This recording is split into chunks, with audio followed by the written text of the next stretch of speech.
Hey guys, what's up? My name is Zach, and today we're going to be analyzing and predicting the 2018 House of Representatives election. So just right off the bat, this is going to be my longest video yet. I imagine it'll be maybe 2 hours long, maybe even 2.5, depending on how long I take for certain races.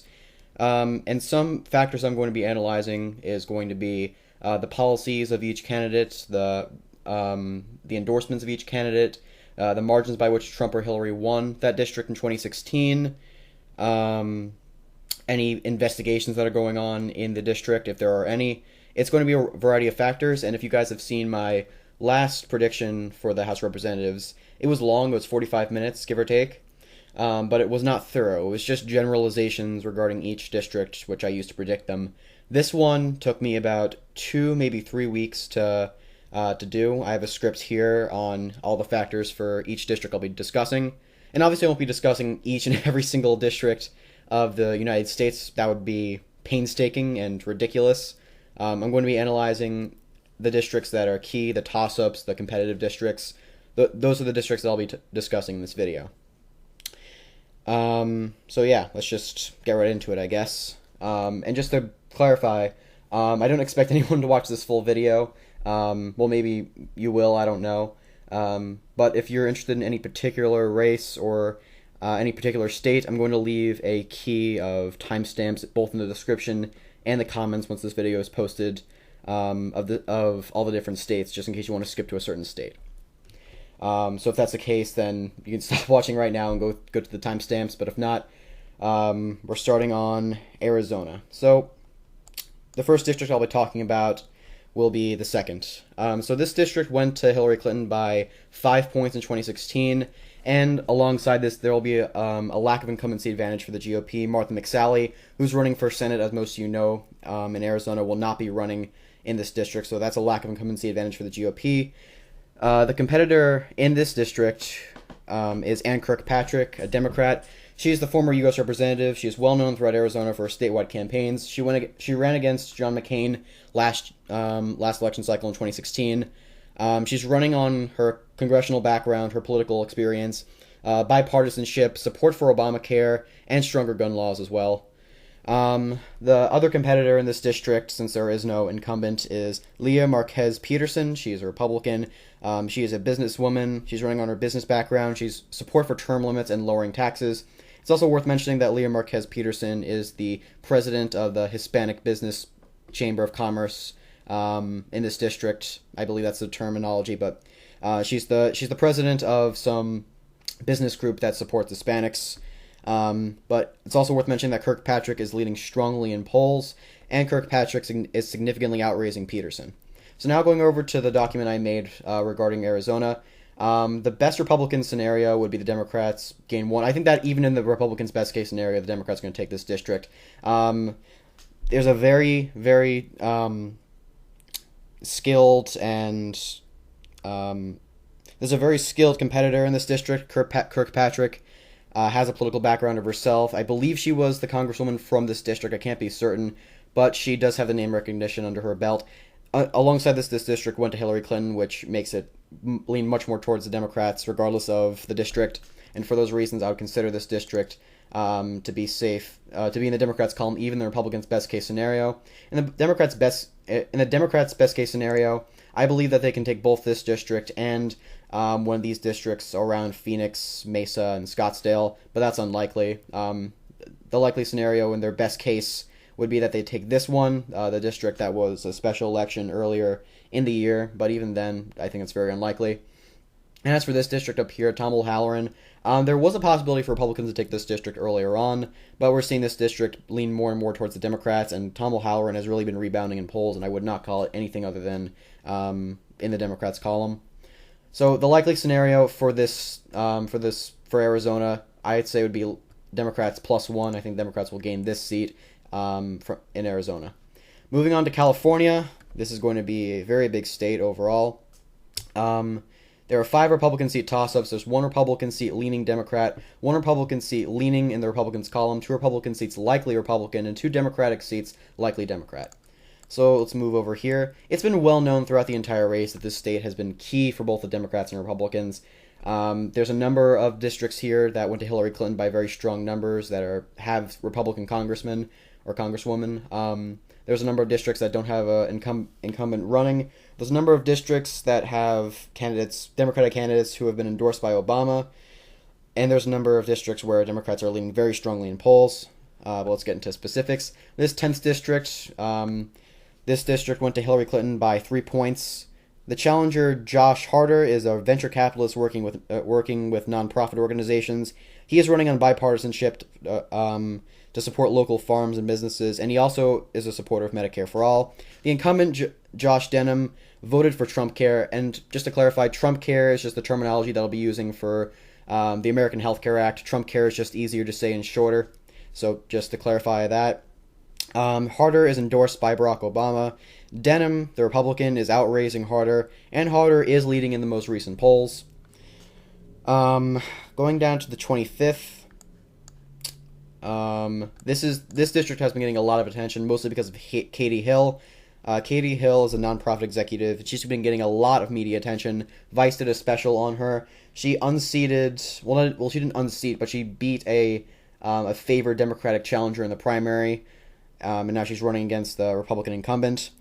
She is running on her nonprofit experience, expansion of Medicare, restructuring the tax code, and closing tax loopholes. The incumbent, Steve Knight, voted for Trump Care. And just to clarify as well, just Trump Care and the GOP tax bill as well will be something I routinely bring up, because those are going to be key factors in a number of these races, especially ones that have incumbent Republicans running.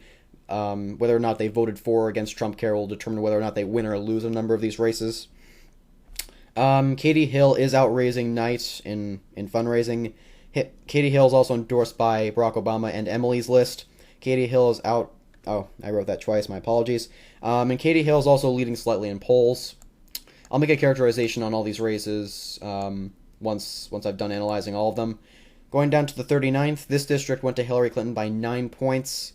There's a lack of incumbency advantage for the GOP as well.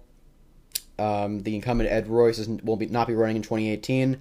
The Democratic candidate Jill Cicernos is a Navy veteran and philanthropist. He is running on his military background, bipartisanship, and refusal of PAC money. The Republican candidate Young Kim is a local politician from the region. She's running on her political record and connection to incumbent Ed Royce, increased border security, and lower taxes.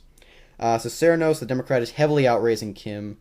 The polls are split. However, Cicernos has been leading slightly in the most recent polls taken, and Cicernos is endorsed by Joe Biden. Going down to the 45th, this district went to Hillary Clinton by 5 points.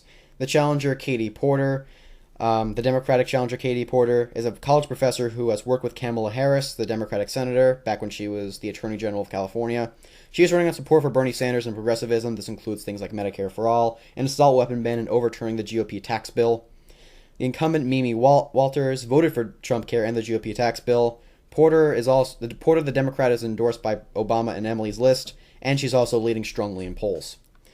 Going over to the 48th, this district went to Hillary Clinton by 2 points in 2016. The challenger to Dana Rohrabacher, I believe that's how you pronounce his last name, is a lawyer and a real estate salesman, and a former Republican, which is worth mentioning. My mic is making weird sounds, my apology. He is a former Republican. He donated to John Kasich's campaign, John Kasich's campaign in 2016. He is running on business background and on anti-Trump politics. He supports impeachment of Trump. The incumbent, Dana Rohrabacher, voted for Trump Care but voted against the GOP tax bill, a very rare occurrence where an incumbent voted for Trump Care but not for the GOP tax bill. Rohrabacher is very pro-Trump. He supports building a wall, and he is also known for his pro-Russian views. The FBI even informed Rohrabacher that the Russians gave Rohrabacher a nickname or a coded name because of how valuable Rohrabacher is to them. The Democratic challenger Harley Ruda was endorsed by both Our Revolution, a progressive organization, and the Democratic Congressional Campaign Committee, which is a moderate organization during the primary. He's one of the only Democrats that have been endorsed by both a progressive Democratic organization and a moderate Democratic organization. Ruda has also been endorsed by Obama, and Ruda is outraising Rohrabacher, but the polls in this district have been tied thus far, with very few exceptions. Okay, 48th. This district went to Hillary Clinton by 8 points. There was a lack of incumbency advantage for the GOP. Diane Harkey is a local politician from the area. She is running on her political experience. She has sought to distance herself from Trump despite receiving his endorsement. Mike Levin is an attorney who works heavily in environmental issues. That's a Democratic challenger. He is running on opposition to Trump and support for clean energy and Medicare for all. Levin, the Democrat, is strongly outraising Harkey. Levin is also leading very strongly in polls. Levin is endorsed by Obama, and Harkey, as I said before, is endorsed by Trump. All right, so the 50th district went to Trump by 15 points. The incumbent, Duncan Hunter, as most of you probably know, was indicted for campaign finance violations and wire fraud. The challenger, Amar Kampa Najjar, is a small businessman who worked on Obama's 2012 campaign. He is running on improving Obamacare, expanding Medicare, and prioritization of clean energy. Kampa Najjar the Democrat is leading in fundraising. However, Hunter is leading strongly in polls. Okay, so now to make a characterization on the state overall. In the best Republican scenario, I can see the Democrats still gaining 2 seats. In the Republicans' best case scenario, I think that this district and this district will probably still go to the Democrats, just given the polling numbers. Or, not this district, my apologies. This district and this district down here, because, as you can see here, most organizations are already calling it leaning in the Democrats, and they have been pretty much the entire election cycle, just given the polling numbers and the fact that Darrell Issa is not on the ticket. I think that in the Republicans' best case scenario, they would still lose this district and this district, or at least one other toss-up seat they would lose along with this one here. However, I think in their best case scenario, they would win the rest of the toss-ups. And the Democrats' best case scenario, on the other hand, I can see them winning every single toss-up, including this leaning Republican seat, and maybe one of these likely seats up here. That's their best case scenario. However, the likely scenario, I see the Democrats winning 6 seats. And that is every single toss-up, including this district down here. Now, my mentality when it comes to that call is the fact that Democrats are leading relatively consistently in most toss-ups. Every single toss-up was won by Hillary Clinton in 2016. A number of toss-ups do not have an incumbent on their side. And the fact that most incumbents did vote for Trump care. In every single one of these districts, the majority of the population does not support Trump care, or the GOP tax, or the GOP healthcare bill. I don't love referring to it as Trump care, but honestly, I'm just trying to just not say American Health Care Act every time I refer to it, because I'll be referring to it very often throughout the video. So my call for California will be the Democrats gain 6 seats. Going over to Colorado, there's one seat here that I'll be discussing, and that's the 6th over here. Just a second, my phone turned off. My apologies. Okay. Just a second. All right, 6th. There we go. This district went to Hillary Clinton by 9 points. The challenger, Jason Crow, who will be running against Mike Kaufman, is an attorney, a combat veteran, and a former Obama advisor. Just a second. Let me take a sip of water. All right. I'll probably be doing that a lot throughout the video. My voice has already started to feel dry. So Jason Crow, the Democratic challenger, is an attorney, a combat veteran, and a former Obama campaign advisor, or Obama administration advisor. He is running on gun control, reforming the U.S. immigration system, and universal health care. Jason Crow is also leading in polls, and he has been endorsed by Joe Biden. So I can already cut straight to the calls because this is the only district I'm talking about. I believe that the Democrats will win this district. And however, in the Republicans' best case scenario, I believe they will hold it. Democrats' best case scenario, I believe they'll take not only that district, but this district over here. However, the likely scenario, I can see Democrats winning that one seat. And this is really because, like I said before, Hillary Clinton won this seat by 9 points. Jason Crow definitely does have the experience and the background to run for this seat. And although Mike Kaufman has been doing a decent job at distancing himself from Trump, I don't think it's going to pay off, and I think that this district will swing to the Democrats in November. And overall, just the general rule we're seeing throughout the seats is that Democrats are doing very well in the suburban areas that are starting to swing more towards Republicans. That's the case for this seat. That's the case for just about every single seat in California as well that I called. That's just something worth mentioning. I'll touch more on that towards the end of the video, if I make it to the end of the video. Like I said, this is going to be very, very long. Going over to Florida, overall, Democrats should be doing much better in their state, and they're not. They're underperforming a number of seats, including this toss-up down here, but I'll talk about that in a second. The 26th district is arguably the most competitive in the country. It went to Hillary Clinton by 16 points, which is very surprising for a district that is still listed as toss-up and not leaning Democrat. The Democratic challenger, Debbie Muscarsell Powell, is a nonprofit organization director. She is running on support for immigrants. She's a first-generation immigrant from Ecuador and supporting Obamacare. The incumbent here, Carlos Curbelo, he distances himself from the president. That's very important for this seat. He criticizes Trump for scandals. However, he did vote for the GOP's healthcare bill, and he does support DACA, which separates him from most other Republicans in that regard. Powell has been endorsed by Obama. Curbelo is outraising Powell, and Curbelo is also leading slightly in polls. He's been doing that pretty consistently throughout the election cycle. Going to the 27th, this district right here. This district went to Hillary Clinton by 20 points. There's a lack of incumbency advantage here. The Democratic challenger, or Democratic candidate, Donna Shalala, was the U.S. Secretary of Health and was awarded the Presidential Medal of Freedom by George W. Bush. She is running on her political experience, which I think is just enough. She is incredibly qualified, just politically. The Republican candidate, Maria Elvira Salazar, is a Hispanic television journalist. She is running on her journalist background. Shalala is heavily outraising Salazar, and the polls are in Shalala's favor. So just to call on the state overall, going down here, in the best Republican scenario, I believe the Democrats will hold on to that seat and lose this seat down here.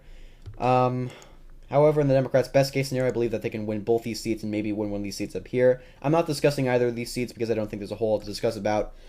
I did analyze them, and I didn't consider there to be too much to talk about. If you guys have any questions regarding these two seats or any seat that I don't talk about at all that you would like to hear more of, feel free to let me know and I will discuss it. But the likely scenario, I see Democrats winning that one seat and losing this seat down here. Carlos Curbelo, like I said, has done a phenomenal job, I think, overall, distancing himself from the president in a district that went to Hillary Clinton by 16 points. And I believe that he will hold on to that seat because of that action, those actions that he's taking. However, this seat over here, there's very little for the Republicans to do in this district. I think it's incredibly unlikely for it to go to the Republicans. Donna Shalala is very qualified. Like I said, she was the U.S. Secretary of Health. She was awarded the Presidential Medal of Freedom by George W. Bush. That'll make for very good crossover appeal. And the Republican challenger in this district is frankly just underqualified with only a journalist background. But however, notice that the likely scenario is also the same as the best Republican scenario. So Democrats in general aren't doing very good in Florida or as good as they could be doing, in my opinion. But overall, likely scenario, I see the Democrats winning one seat in the state of Florida. Going down to Georgia, there's not a whole lot to talk about here. As you can see, there's really only two seats that are competitive. Let me just take another sip of water. My apologies. Okay. So the only district I'll be talking about is the 6th. As most of you know, there was a special election here, I think over a year and a half ago. Went to Trump by 2 points in the 2016 election. The Democratic challenger, Lucy McBath, is a gun safety advocate. She's running on her gun control experience, expansion of Medicare, and support for Obamacare. The incumbent, Karen Handel, is leading in polls. McBath is ahead in fundraising. McBath is also endorsed by Obama. However, Handel is openly against Trump's tariffs. There's not been many polls. Oh, wait, yes, there has. My apologies. As I said before, Karen Handel is leading in the polls in this district. And my characterization will be, I think in the Democrats' best case scenario, they will win that district. It's unlikely, but in their best case scenario, I can see it happening. Best Republican scenario, no changes. Likely scenario, I can see no changes happening. In general, it's going to be very hard for Democrats to win in districts that they lost in a special election, just because it'll feel like for their constituents that they're just voting the special election again. And in general, I think it's very unlikely in special elections for the same factors to change that we saw in the special election itself a few months to a year ago, depending on which special election you're looking at. But now moving on to Illinois. The first district I'll be discussing is the 6th. This is the suburban part of Chicago, outside of the more urban area. All right, so there's a dead heat in polls between Peter Roskam, the Republican incumbent, and Sean Casten, the Democratic challenger. This is arguably one of the most competitive races in 2020 or 2018. My apologies. And this really is because that it has not gone to a Republican congressman in a very long time. However, it typically does go to the Democratic presidential candidate in presidential elections, which is odd for a district, obviously. But Sean Casten, the Democratic challenger, is a clean energy businessman, and he's running on bipartisanship and working across the aisle.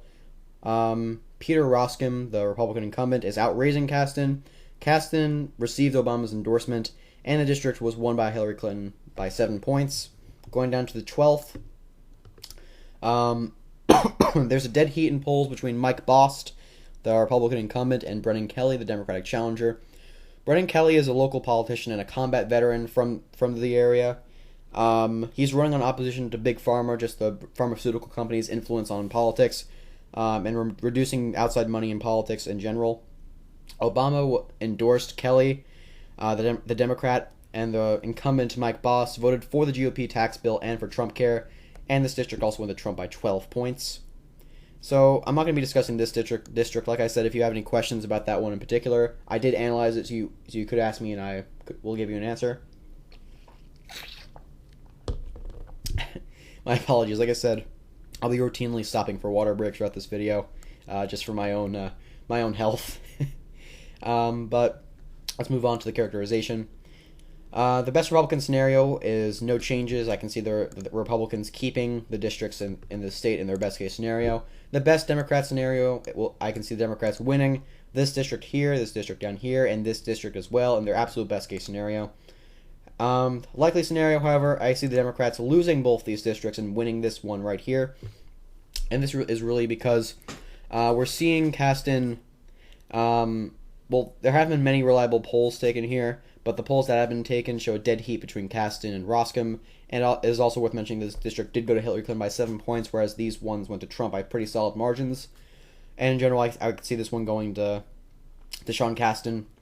However, this one down here, it did go to Trump by 12 points, and I don't see it going to the Democrat in general. I think that I think the margins will be close, but in general, I would characterize it in Mike Bost's column. So Democrats +1 in Illinois is my prediction.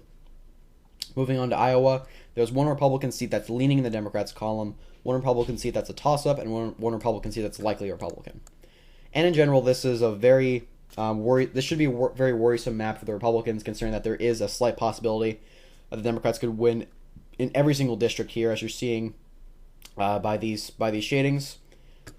The first district here that we'll be talking about will be the first district.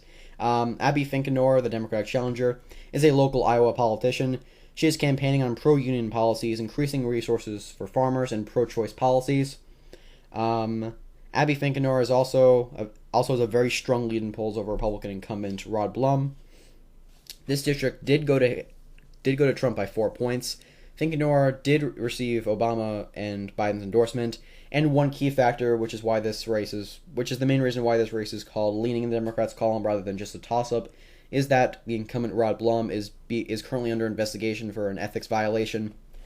Going down to this toss-up here, the Democratic challenger Sydney Axne is a small business owner. She's running on pro-unionism, raising wages, and supporting Obamacare. It went to Trump by 3 points. Axne is endorsed by Obama, and the polls here are split. So, the best Republican scenario I can see happening is no changes. I think it's going to be difficult for them to win this district. However, in the best case scenario,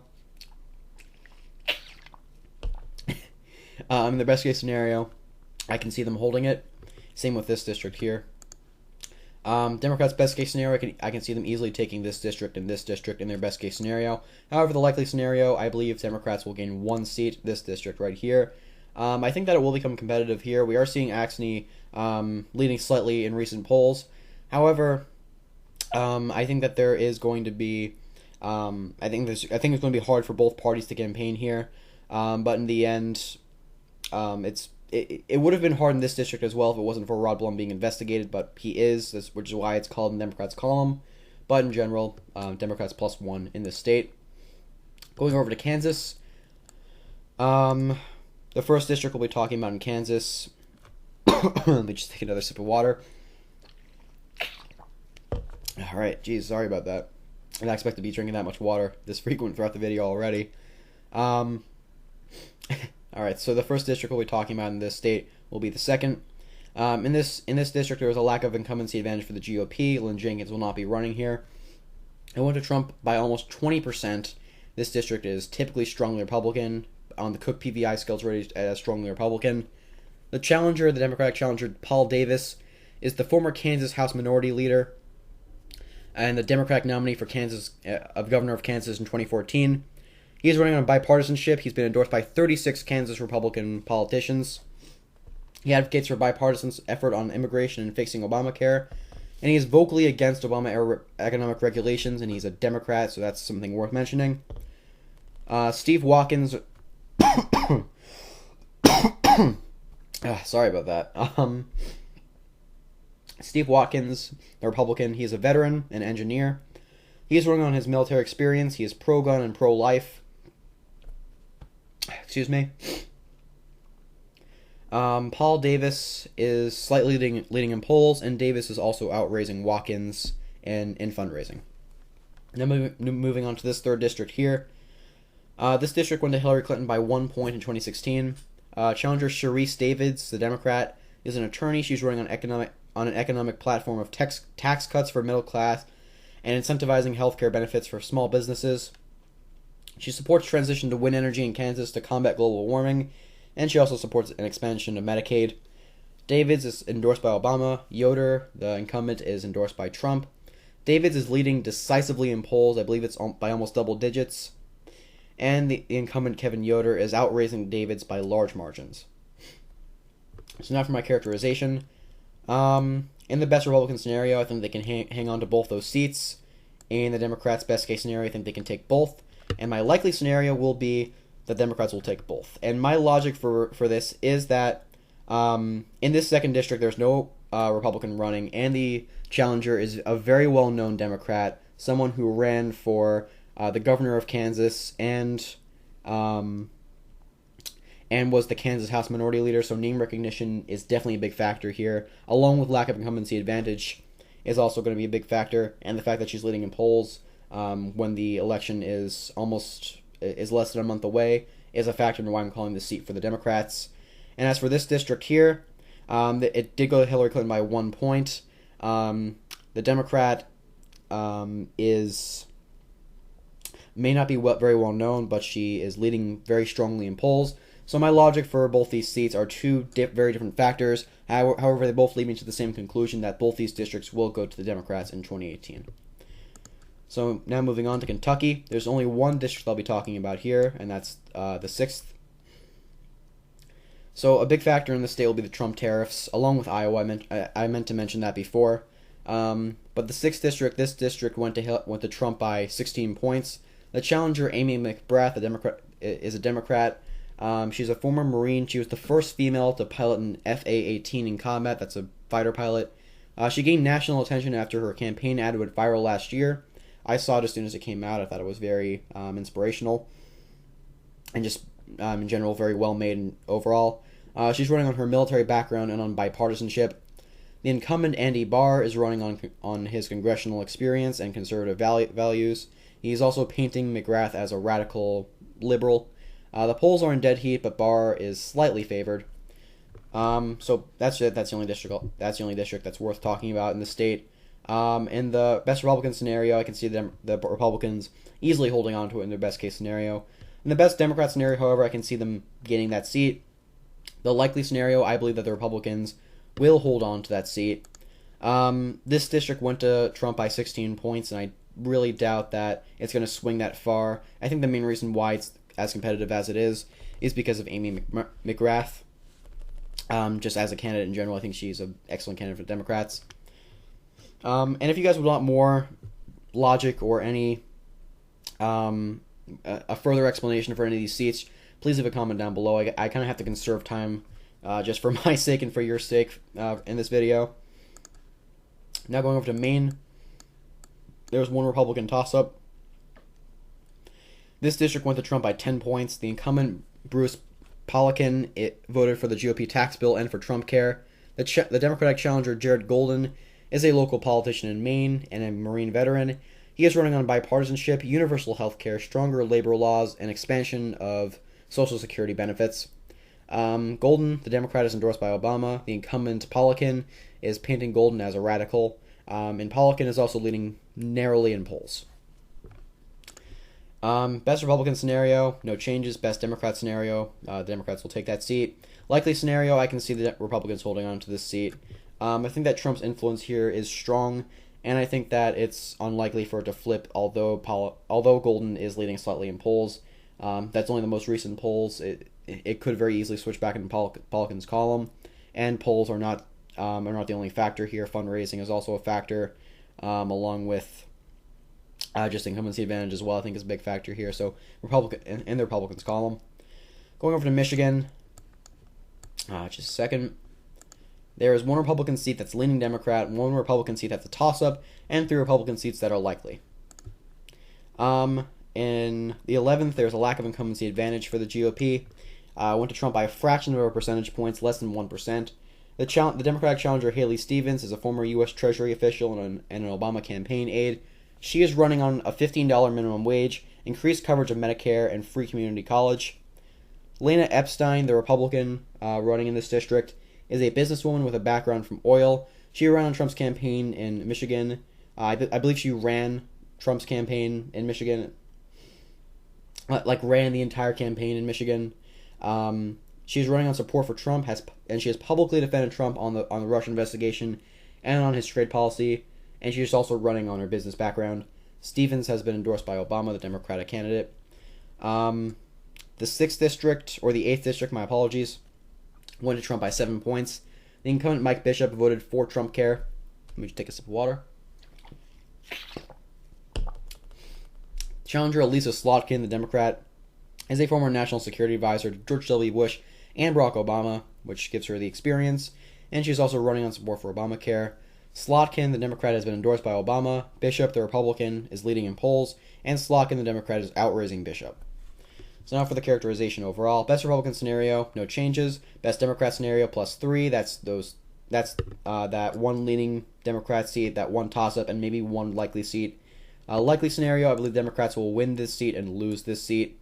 And this seat is mainly because I think they made a mistake, the GOP, for the most part, by nominating someone with such strong ties to Trump in a district that went to Trump by a fraction of a percent. Because Lena Epstein certainly represents the Trump movement, being the leader of Trump's campaign in Michigan. And I think that'll be the main reason why this seat would go the Democrats. So Democrats +1 Michigan is my call. Minnesota is kind of a mess, as most of you probably know. The entire state is virtually battleground except for one district. And there's a number of ways the state can go for that reason, mainly because there's 2 seats that are competitive. There's 2 Democratic seats that are competitive, and there's 2 Republican seats that are also competitive. So there's a number of net gains and net losses that could happen potentially. All right, so the first district I'll be talking about will be the 8th. This district went to Trump by 16 points. There's a lack of incumbency advantage for the Democrats, with Rick Nolan, who is not running. Joe Radinovich is the Democrat who's running in this district. He's a former member of the Minnesota House of Representatives and a campaign manager to the incumbent Representative Rick Nolan.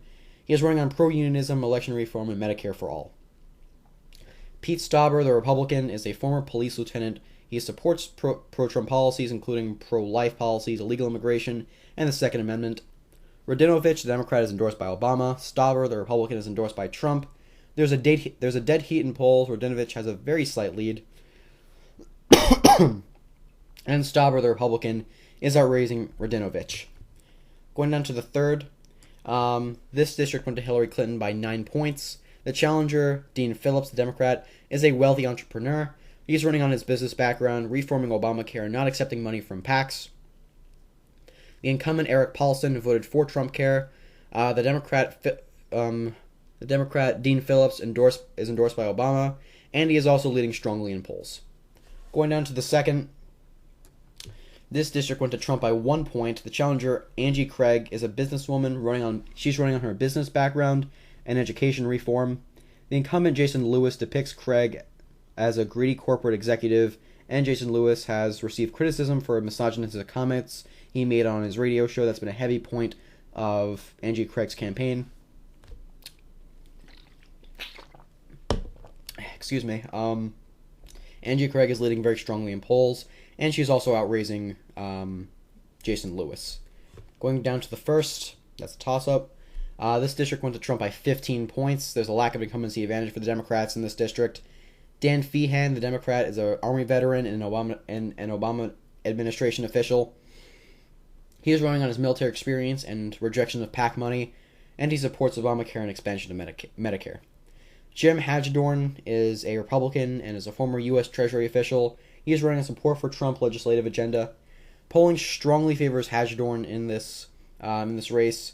Hagedorn has also been endorsed by Obama, and Feehan has been endorsed by... Oh, my apologies. Hagedorn has been endorsed by Trump, and Feehan has been endorsed by Obama.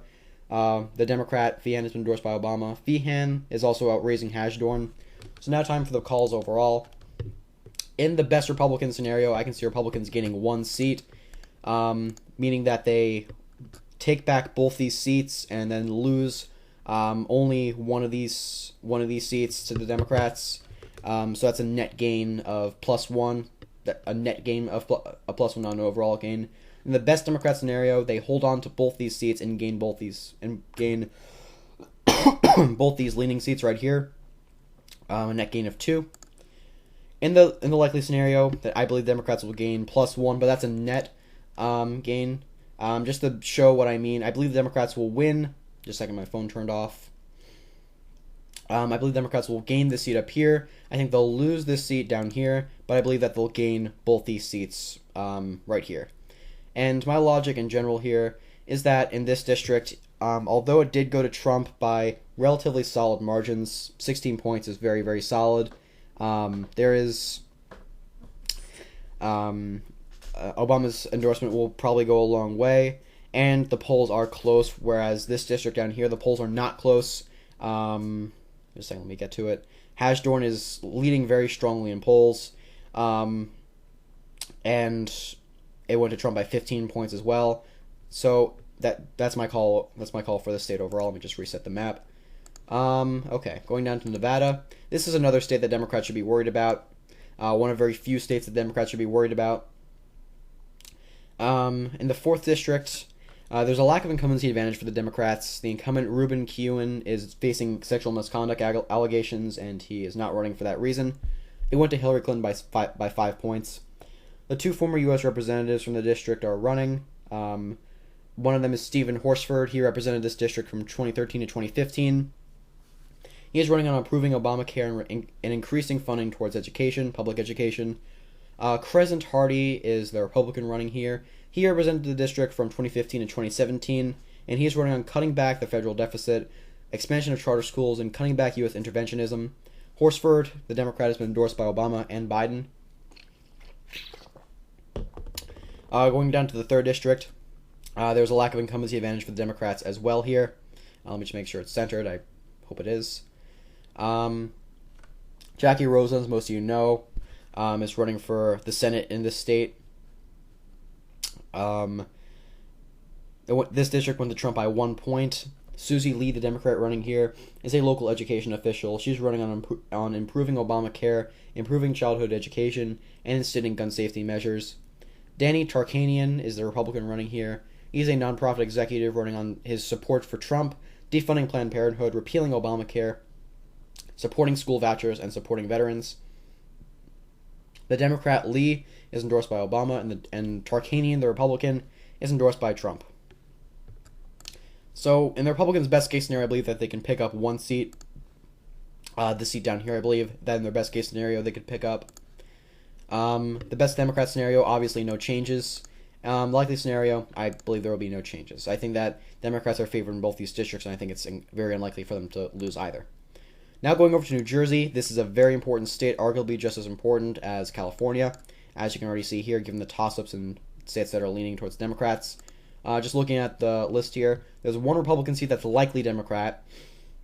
There's one Republican seat that's leaning Democrat, 2 Republican seat toss-ups, and 1 Democratic seat that's likely towards Democrats.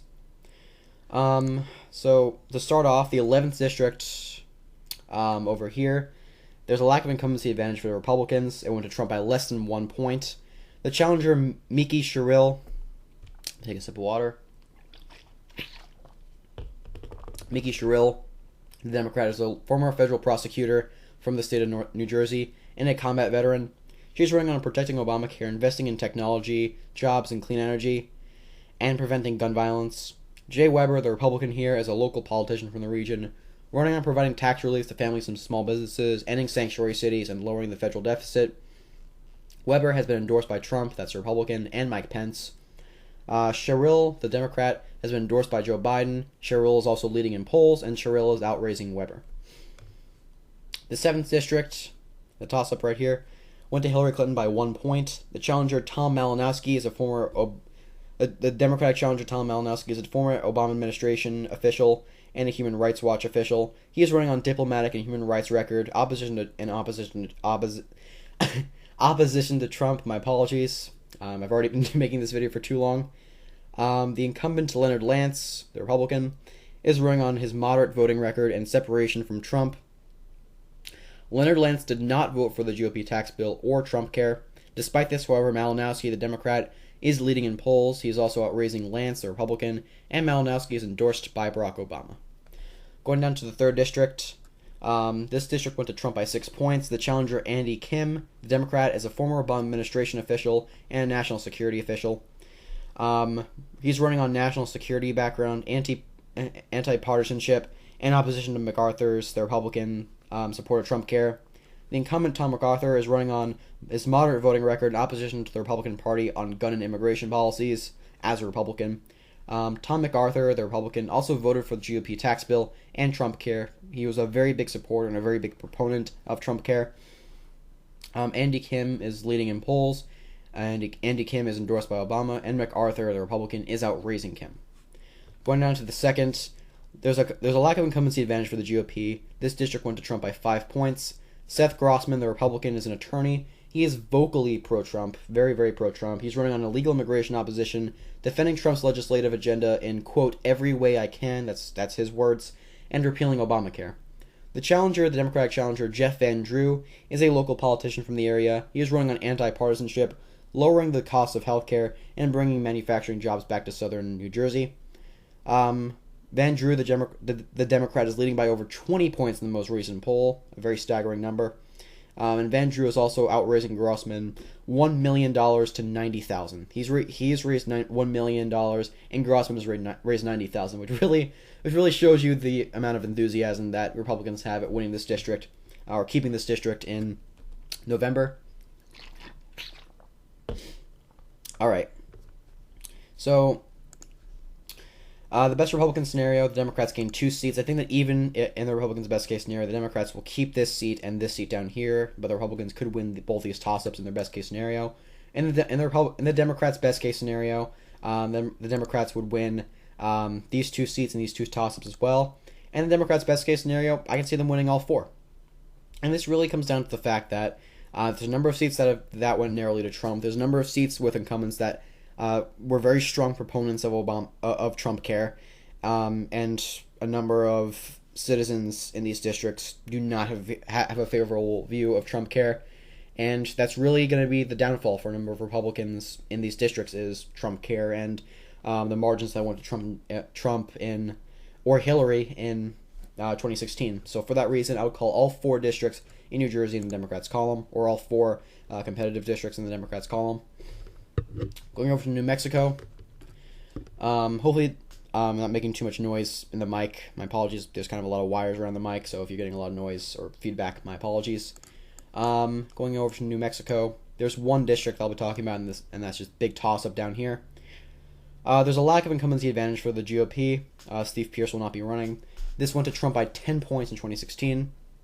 The Democratic challenger, Xochitl Torres Small, is an attorney and former U.S. Senate aide. He's running on expanding healthcare benefits, increased public school funding, and increased services to veterans. The Republican candidate, Yvette Herrell, is a local politician from the region, vocally pro-Trump, running on defunding Planned Parenthood and enforcing immigration laws. Harrell, the Republican, is leading in polls. The New Mexico governor, Susana Martinez, has expressed criticism towards Harrell, the Republican. And that's really the main reason why this district, which used to be leaning Republican, is now a toss-up, is because the Republican governor has been vocally almost against the Republican challenger, mainly for her, or his, I'm not too sure, honestly, pro-Trump views. But even then, as you can see here, best Republican scenario, no changes. Best Democrat scenario, I believe that the Democrats could take that seat in their best scenario. Likely scenario, however, no changes. I don't think that the Democrats will win this seat. Now going to New York, this is going to be a big state to call, as you can already see based on this map. The first district I'll be talking about is the 27th, where Chris Collins, who has been indicted for insider trading, is running. He was also the first Republican to support Trump in 2016. It's important to note that Chris Collins is still running. He's been indicted for insider trading and breaking the law, and yet he's still running in this district, which is the main reason why this district is leaning and not likely or solid in the Democrats' column. This district went to Trump by 25 points. The challenger, the Democratic challenger, Nate McMurray, is a local politician from the region. He is running in opposition to Collins and his criminal record. It is also a very typically Republican district, which is worth mentioning. Now going over to the 22nd. This district went to Trump by 16 points. The challenger, Anthony Brindisi, is a local politician from the region. He's running on his political record when he cut taxes for the middle class. That's been a very big point of his campaign. He's running on cutting taxes for the middle class as a congressman and investing in public education. Take another sip of water.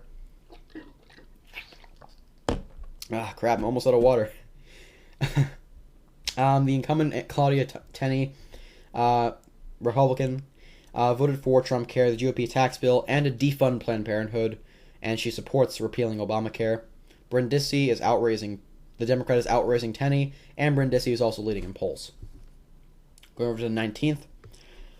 This district went to Trump by 7 points. The challenger, Antonio Delgado, is an attorney and former business executive. He is running in opposition to Trump's trade agreements and bringing jobs back to the districts and universal health care as well. Excuse me. The incumbent, John Faso, or Faso, I'm not too sure. I'm going to say Faso, is running on bipartisanship and coming up with solutions for Obamacare and climate change, and he voted for Trump Care. Delgado, the Democrat, is leading narrowly in polls, and he is also outraising Faso. Alright, so now to make a call on the state overall.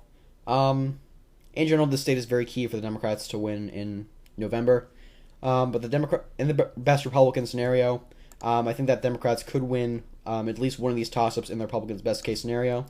The best Democrat scenario, however, I can see Democrats winning 4 seats. That's these 2 toss-ups, this seat with Chris Collins running here, and one of these likely seats over on Long Island. However, likely scenario, I believe Democrats will win 2 seats, which are these 2 toss-ups. If you want more logic or emphasis on why, please leave a comment down below. I think that the facts pretty much speak for themselves. Trump won pretty, not narrowly, but he won by relatively slim margins in both these districts. And the Republicans have not done enough to separate themselves from Trump or from Trump Care and just the general consensus of disagreement on Trump's legislative record. Now going down to North Carolina. The first district I'll be talking about here is the 13th. This district went to Trump by 9 points. The challenger, Kathy Manning, is a Democrat. She's a small business owner and community organizer. She's running on closing tax loopholes for corporations, expanding Medicare, and increasing funding for public education. Manning, the Democrat, is also outraising Ted Budd, the incumbent Republican. Going down to the 9th. This district went to Trump by 12 points. There's no incumbency advantage for the GOP. The incumbent, Robert Pittenger, was defeated in his primary, which is the main reason why it's now a toss-up. Dan McReady, the Democratic challenger, is a combat veteran and the owner of a solar energy company. He is running on military background, bipartisanship, preserving Social Security and Medicare. Mark Harris, the Republican, is a Christian pastor, and he is running primarily on Christian values and on party reform. McReady has been leading by big margins in polls. I realize that in the most recent poll, Harris has been leading. However, McReady was leading by very large margins in the other polls, and I can't just disregard that. McReady is also outraising Harris by a lot. Okay, now going over to the second. Wait, I think I just lost my place. I'm sorry. Okay, there we go. The second. This district went to Trump by 10 points. There's an African-American challenger, Linda Coleman. She is a local politician from the region. She is running on her political background, $15 minimum wage, Medicaid expansion, and universal gun background checks. The polls are neck and neck between George Holding, the Republican incumbent, and Linda Coleman. The incumbent, George E.B. Holding, is outraising Coleman by a lot as well, and Coleman has been endorsed by Obama. Now time for the calls overall in the state. Best Republican scenario, I think they can keep all these districts here in their best case scenario. In the best Democrat scenario, I believe that they can gain this toss-up and this toss-up here, but not this seat here. However, the likely scenario, I would call this seat here in the Democrats' column, just given the lack of incumbency advantage, the lack of experience on the Republican side, and the margins by which the Democratic challenger has been leading. Let me just take another sip of water. Jeez, I'm sorry. All right, moving on. Ohio. Just move over to Ohio. The first district I'll be talking about is the first district. This district went to Trump by 7 points. The challenger, Aftab Purval, is a local politician from the region and an attorney. He is running on political background, eliminating special interests in politics, and protecting Social Security. The incumbent, Steve Shabbat, Republican, voted for Trump Care and the GOP tax bill. This district is also considered by most to be gerrymandered in the Republicans' favor, which is worth mentioning. Purval is leading in fundraising. Purval has also been endorsed by Obama, and Shabbat is leading in polls. We're moving over to the 12th district. As most of you can recall, this district went to Troy Balderson by a very narrow margin in the special election, which had a lot of media attention. And Troy Balderson will also be running against Danny O'Connor, who ran the special election again. Danny O'Connor is the nominee in this district for the second time. This district went to Trump by 11 points. Excuse me, sorry. The challenger, Danny O'Connor, is a local politician from the region. He ran and lost against Balderson by less than 1 point, as I said before. He is running on bipartisanship and expanding access to health care. The incumbent, Troy Balderson, supports Medicare and Social Security and says that he would never do anything to threaten them as a campaign point, as a point of bipartisanship. So for the calls overall, and the best Republican scenario, I can see no changes occurring. In the best Democrat scenario, I can see them winning this seat here and this seat, or maybe one of these many likely seats over here. Again, if you would like for me to discuss any of these seats, just leave a comment and I'll respond to it when I can. Likely scenario, however, I think the Democrats will win no seats. We're seeing in this district that Aftab Purval is not doing very well against the Republican incumbent, and in general, I think that gerrymandering is a factor here. This district right here, where my cursor is Cincinnati. However, it stretches out over here to the more rural areas, which are predominantly Republican. And I think that honestly that's going to be a big factor for any Democrat running in this district at all. And for those reasons, I would list it leaning in the Republicans column. Okay. Now moving on to Pennsylvania. This entire state has been redistricted, so it's going to be a bit confusing when calling these seats. Just to clarify, there's one quote-unquote Republican seat that's leaning Democrat, and what I mean by like quote-unquote Republican is that it's the current district is mostly Republican, but it's not entirely Republican. It stretches into other districts as well. There's one quote-unquote Republican seat that's a toss-up, 2 seats leaning Democrat, 1 seat likely Democrat, and 2 seats likely Republican. Okay, so as for the these two right here, the 5th and 6th districts, these are this district was newly opened, and this district is predominantly around around Philadelphia, and although it does have a Republican incumbent, there's really no chance of him winning. In fact, he's not running at all, for the reason that it's really not a race for him to win as a result of redistricting. So I just want to briefly go over that. So the 17th, this includes most of the current 12th district and parts of the current 18th district. It went to Trump by 3 points. Connor Lamb, the Democrat who won the special election, as most of you can remember from earlier in the year, is the U.S. representative from the current 18th district, as I said before. He is running on his military service, refusal of corporate PAC money, improving Obamacare and protecting Social Security Medicare. Keith Rothfuss, the Republican and current representative of this district, is the U.S. representative from the 12th district, as I said before, which isn't this district specifically, but it's been redistricted into that district, if that makes sense. He is running on increased choices in healthcare. He himself is a cancer survivor and has made that a political campaign point. Reducing taxes and eliminating wasteful spending in Washington. Rothfuss, a Republican, is endorsed by Trump. Polls are strongly in Lamb's favor, and Lamb is also outraising Rothfuss by a lot. Moving on to the 8th. This district is mostly made up of the current 17th district. Went to Trump by 10 points. Matthew Cartwright is the U.S. representative of the current 17th district, which encompasses most of this area. He's running on support for collective bargaining, preventing jobs from leaving the country, improving Obamacare, and investing in clean energy jobs. John Cornyn, I believe is how you pronounce his last name, the Republican running in this seat, is a banking executive. He's running on cutting taxes for small businesses, opposition to sanctuary cities, and bipartisanship.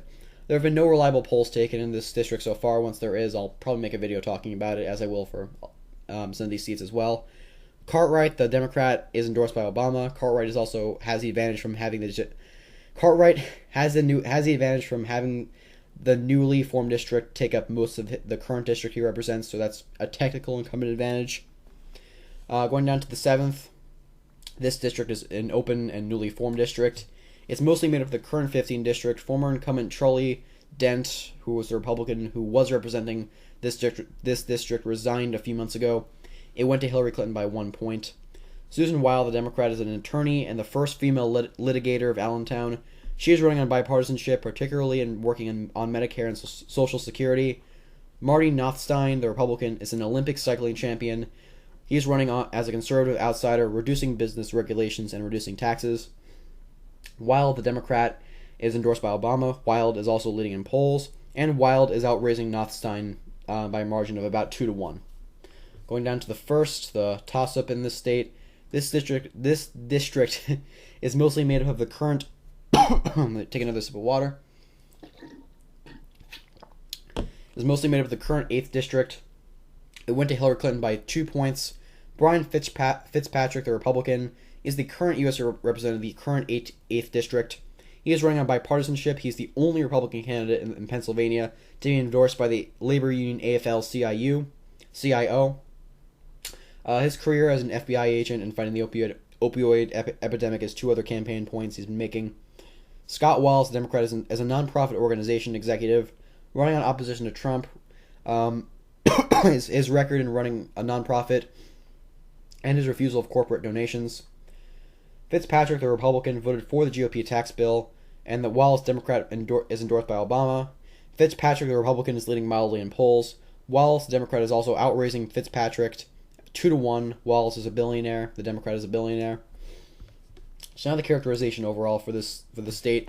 Overall, the redistricting definitely is a factor in the Democrats' favor. I'd say overall, given that it was ruled to be gerrymandered in the Republicans' favor before. In the best Republican scenario, I think the Democrats will win at least 2 seats, even in the Republicans' best case scenario. That would be this seat here, and either of these seats. I think that in the Republicans' best case scenario, they could take one of these seats, but not both of them. In the best Democrat scenario, I can see them winning all the leaning Democrat seats, including the toss-up, including these 2 likely ones down here, and maybe one of these leaning Republican seats over here.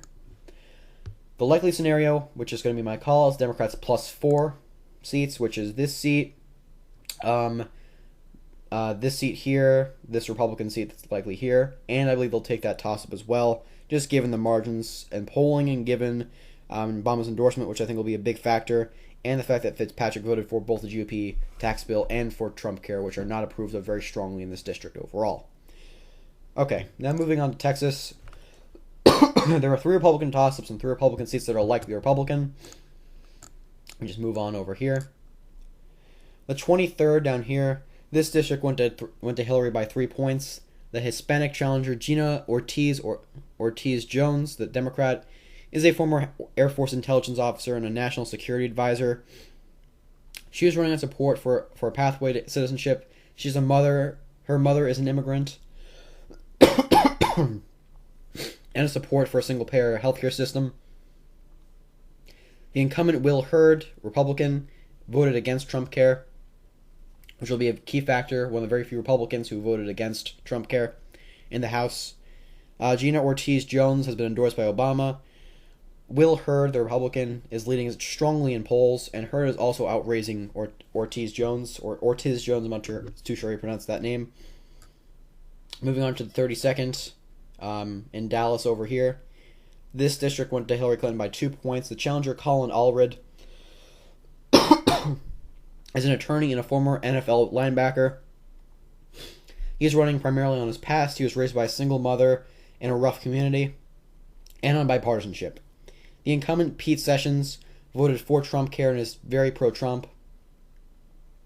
Allred, the Democrat, is leading narrowly in polls. Sessions is outraising Allred, and Allred is endorsed by Obama. Sessions, Republican, is also endorsed by Trump and George W. Bush. Moving on to the 7th in Houston. This district went to Hillary Clinton by 1 point. The challenger, Lizzie Pennell Fletcher, the Democrat, is an attorney, running on anti-Trump sentiment, protecting Social Security and Medicare, and protecting Dreamers. The incumbent, John Culberson, voted for the GOP tax bill and Trump Care. Culberson, the Republican, supports Trump immigration policies. The district is 1/3 Hispanic, so this is going to be a big factor. And Fletcher, the Democrat, is endorsed by Obama. The polls are also in a dead heat here. There's been pretty much a dead tie between both of them. Okay, now the call overall. In the best Republican scenario, I believe that they'll win all three of these toss-ups, or keep all three of these toss-ups, rather. In the best Democrat scenario, I think that they can win all three of those toss-ups. The likely scenario, however, I believe Democrats will gain 1 seat. I think that this seat is out of their reach, given the margins that Will Hurd has been leading by. However, I think they'll win either one of these seats. I think it's fair game, either one of these, but I think they'll win at least one of them. So Democrats +1 in the state of Texas. Moving on to Virginia. This is another very important state for the midterms. Starting with the 10th district. This district went to Hillary Clinton by 10 points. I'm taking another sip of water. I'm kind of running out, but I'll take what I can get. All right. The challenger, Jennifer Wexton, the Democrat, is a local politician from the area. She is running on expanding Medicaid, gun legislation, including support for universal background checks, banning military-style weapons. The incumbent, Barbara Comstock, the Republican, is pro-Trump, voted for the GOP tax bill and Trump Care. Comstock, the Republican, is outraising Wexton strongly. Wexton has been endorsed by Obama, and Wexton has also been leading pretty strongly in polls, fairly consistently. Moving on to the 5th, this district right here. It went to Trump by 11 points. There's a lack of incumbency advantage for the GOP. Leslie Cockburn, the Democrat, is an investigative journalist. She is running on defending Obamacare and making community college more affordable, and introducing new clean energy jobs. Denver Riggleman, the Republican running here, is a small businessman and a combat veteran. He is running on his business and military background, along with cutting taxes and federal regulations. Cockburn, the Democrat, is outraising Riggleman significantly. No reliable polls have been taken. Cockburn, Democrat, has been accused of anti-Semitism by her opponents, although those claims have been, for the most part, disproved.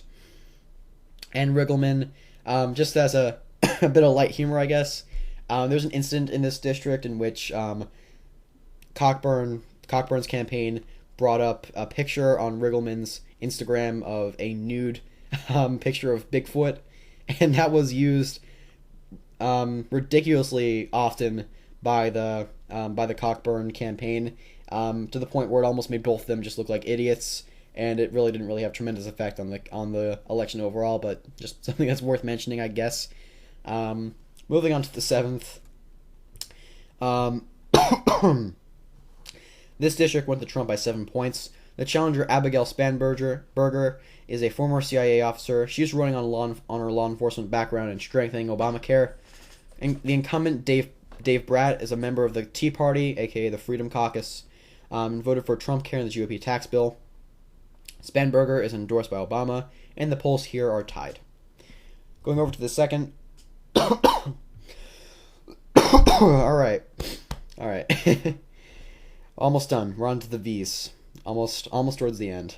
I'm talking to myself more than I'm talking to you. So this district went to Trump by 3 points. The challenger is Elaine Luria. She's a Democrat and a former Navy commander, along with a small businesswoman. Running on experience as a military officer and a businesswoman. She's the incumbent Scott Taylor, voted for Trump Care. There have been allegations against Taylor that claim his campaign staff forged signatures to help get an independent candidate on the ballot with the intention of splitting votes from Luria, the Democrat. A special prosecutor has been appointed to investigate, so the Republican challenger is being investigated for campaign violations or potential campaign violations. Luria has been endorsed by Obama. Taylor has been outraising Luria as well, and Taylor is leading slightly in polls. All right, so not for the characterizations on the state overall. Best Republican scenario, I think the Democrats will win this seat up here, a Barbara Comstock seat, even in the Republicans' best case scenario. However, in the best Republican scenario, I can see. Oh, I already talked about that. My apologies. The best Democrat scenario, I can see them winning 4 seats. That's this state. That's this district here, and these 3 competitive seats here. That's the best scenario. In the likely scenario, I could see the Democrats winning this seat here and one of these seats, but not both of them. I can see. I'm pretty sure that the Democrats will be losing this seat here, given the margins that Taylor is leading by, despite his campaign violations and the investigations going on. And I think they'll win here, just given the margins and given the support for the Democrats overall that we're seeing. So my call for Virginia will be Democrats +2. Moving on to Washington. This district went to, let me just go over to the state. The 8th district went to Hillary Clinton by 3 points. There is a lack of incumbency advantage for the GOP.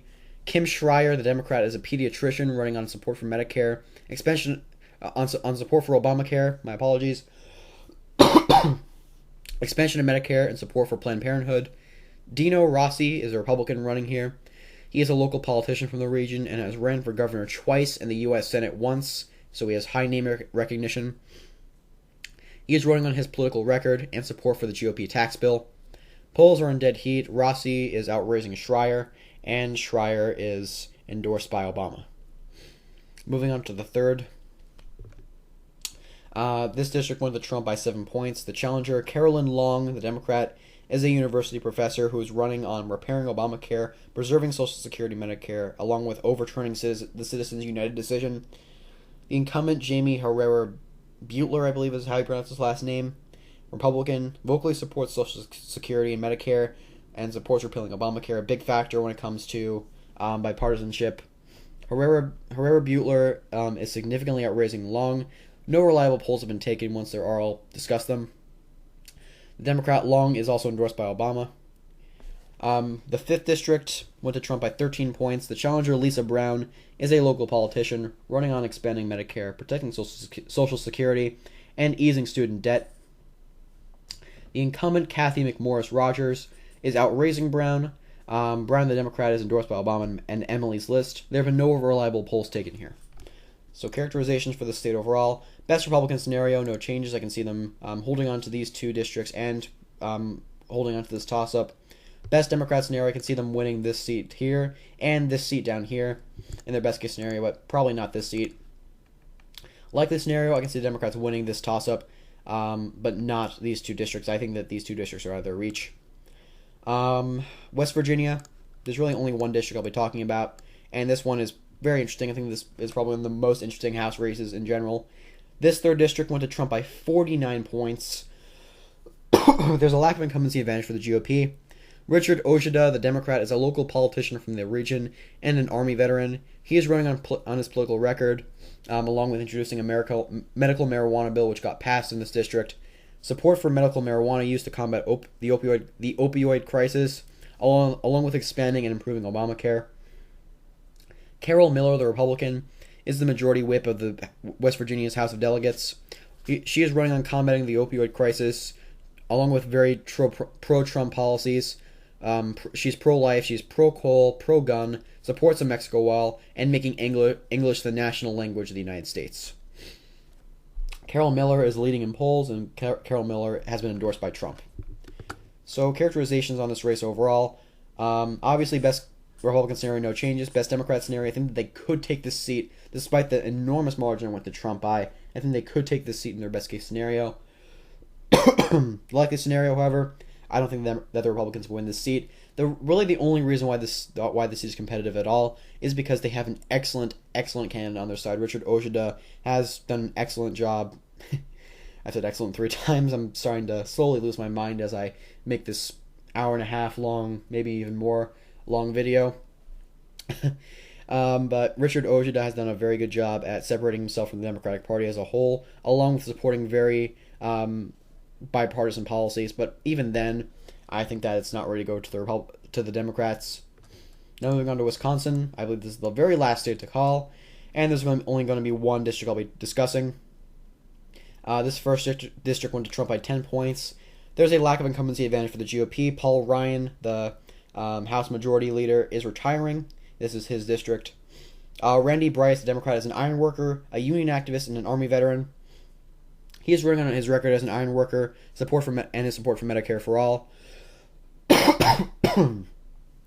Brian Stile, the Republican, is a regent at the University of Washington.